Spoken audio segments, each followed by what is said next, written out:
All things exist in the human imagination.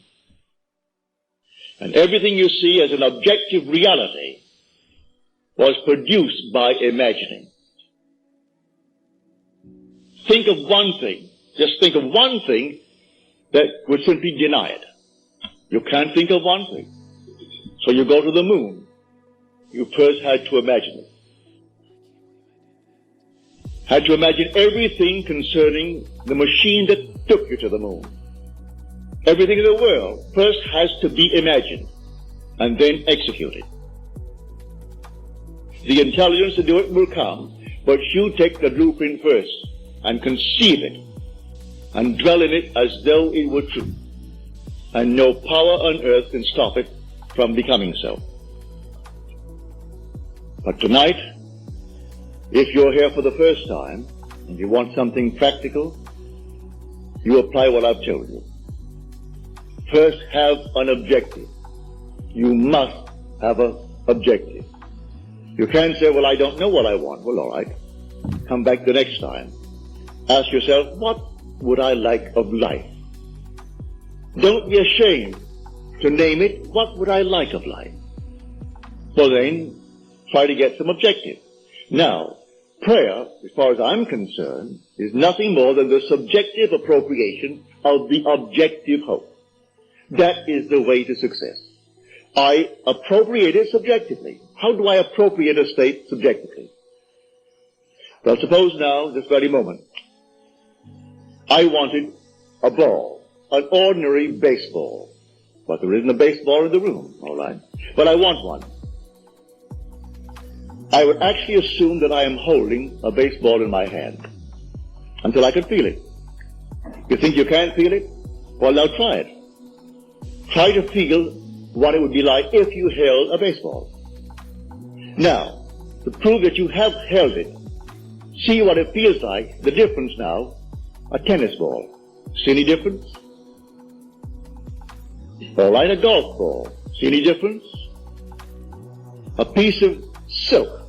You feel any difference? If you can distinguish between these many objects, though they are subjective, then there must exist somewhere. If you can actually separate them in your mind's eye and distinguish between these objects, I can begin to feel, begin to sense, begin to smell a rose. Well, a rose doesn't smell or doesn't actually have the odor of another flower. I can detect the rose. Now a lily, an Easter lily. I can detect that. Well, what does it do? Well, I'm going to get them. Someone will think of Neville and send him a flower. And it's going to be the flower that I'm going to actually feel and touch and smell. It works that way. Money has an odor. It's unlike any odor in the world. It's more fragrant to the miser than the most marvelous perfume in the world. He can tell it. You put a money bag to his face, and it's like putting roses to mine. He loves it. He can smell money, can feel it. Money has a distinct feel about it. Put a $20 bill in your hand and ask you to feel it, and then put another piece of paper in your hand, and you can tell the difference. There's a difference. It is an odor to it.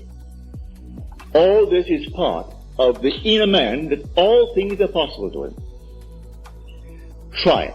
Before you condemn it, try it. And if you have the evidence to support my claim, well, then it doesn't matter what the world will tell you. If he laughs at you, so what? So they laughed at everyone who had an idea that seemed a little bit off-center. Always laughed at him. They laughed at the idea of going to the moon. Well, now it's an accomplished fact. There are still those who won't believe it happened, you know, because they don't want to believe that it ever happened. There are those who said you couldn't go down and actually live underwater. Now we have a submarine. There are still those who won't believe it. You can present them with all the facts in the world, and they won't believe it. So I tell you, you try it first. And if it proves itself in performance, it doesn't really matter what the whole vast world thinks. So tonight, take a goal. Make it a lovely goal, either for yourself or for another. Any time that you exercise your imagination lovingly on behalf of another, you're mediating God to that other. So, bring a friend before your mind's eye. Represent him to yourself as the man or the woman that you would like them to be. And don't tell them, ask for no praise, just assume that they're talking to you and telling you the most marvelous news about themselves. And you congratulate them on that good news. And go your own way. Believe in the reality of that imaginal act. It may happen tomorrow. It may happen the day after, or a week later, or a month later. It has its own appointed hour, and it is ripening, and it's going to flower. So don't be concerned. Leave it alone, and it will come to pass. So this is what I mean by feeling is the secret. I catch the mood, the feeling that would be mine if I were what I want to be. I don't have to touch something. I can if I want to. But it's the mood I'm speaking of. What would the feeling be like if she were well? If she were this? And then you catch it, just as though it is true. You always go to the end, and the end is where you begin. You're always imagining ahead of our evidence. So go to the end and feel the end, and then dwell in that end, even though reason denies it and your senses deny it. You turn your back upon the doubters. That is your senses and what reason dictates. That's the hell or the devil or Satan in the world. That's the doubter. So you turn your back upon it. And then you walk as though things were as you want them to be. And living in that assumption, it slowly hardens into fact. Even though at the moment of the assumption it was denied by reason, an assumption, though false, if persisted in, will harden into fact. So you learn to assume and learn to persist in the assumption, and it will come to pass.